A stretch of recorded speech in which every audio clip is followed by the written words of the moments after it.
Assalamualaikum warahmatullahi wabarakatuh. Saya Siti Satria Musyaropah akan membahas mengenai dampak kebijakan politik ekonomi masa Orde Baru. Pendekatan keamanan yang diterapkan oleh pemerintah Orba dalam menegakkan stabilisasi nasional secara umum memang berhasil menciptakan suasana aman bagi masyarakat Indonesia.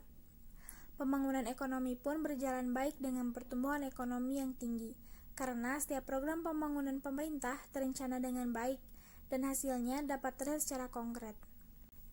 Dampak positif kebijakan politik ekonomi masa Orba. Dalam aspek politik, pemerintah mampu membangun pondasi yang kuat bagi kekuasaan lembaga kepresidenan yang membuat semakin kuatnya peran negara dalam masyarakat. Situasi keamanan masa Orba relatif aman dan terjaga dengan baik, karena pemerintah mampu mengatasi semua tindakan dan sikap yang dianggap bertentangan dengan Pancasila. Dilakukan peleburan partai yang dimaksudkan agar pemerintah dapat mengontrol parpol atau partai politik, keamanan dalam negeri lebih terjamin. Dalam aspek ekonomi, pertumbuhan ekonomi yang tinggi karena setiap program pembangunan pemerintah terencana dengan baik dan hasilnya pun dapat terlihat secara konkret. Indonesia mengubah status dari negara pengimpor beras terbesar menjadi bangsa yang memenuhi kebutuhan beras sendiri.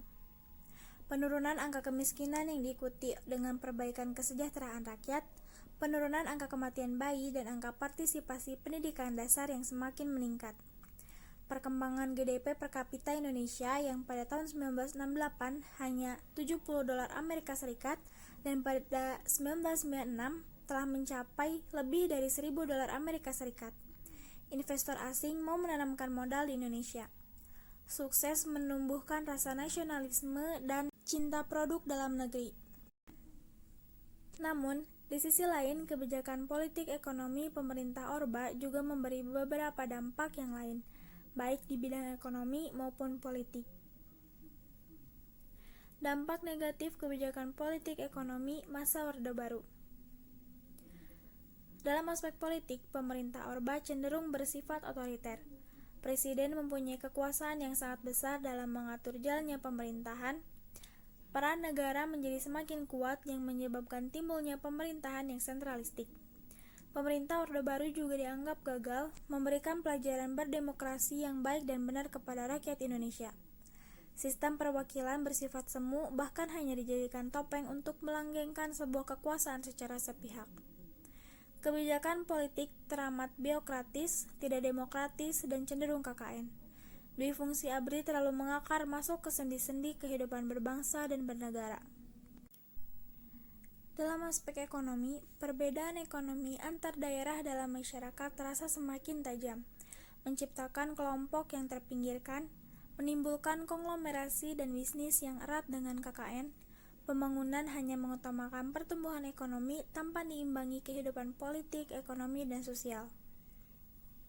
Meskipun pertumbuhan ekonomi meningkat, tapi secara fundamental pembangunan ekonomi sangat rapuh.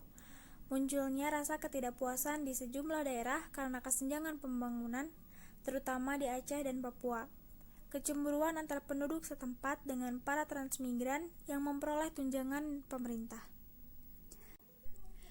Sekian pembahasan dari saya. Terima kasih atas perhatiannya. Mohon maaf atas segala kekurangan dan kesalahannya. Wassalamualaikum warahmatullahi wabarakatuh.